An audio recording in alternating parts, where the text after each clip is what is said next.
Okay, here's another beauty. This is a preschool graduation party, just to lighten the mood a little bit here. I want you to put your eyes on the individual. Well, you're going to know who after you start playing the clip here.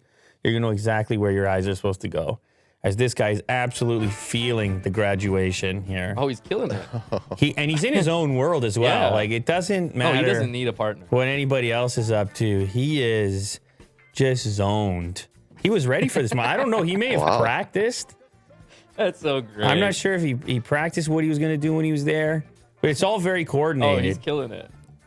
That moves. Yeah. Everyone else, most other kids, they just have a jump move going on. Yeah, right? like that kid in the back. They're just so excited that they just do a little bit of jumping Or and a few kicks here and there. Here and there. But this guy, it's more choreographed. He's like, all right, look, this is my big day. I got the collared shirt. You know, I pulled the Got dress the baby pants. blue pants on. Exactly. Yeah. And I'm graduating today. Some leather shoes. I'm graduating today. So it's not just any moves that I'm bringing. Yeah. So that's lovely stuff as well. That's That's nice. great. Feel good. Yeah, well, we got to, lighten it.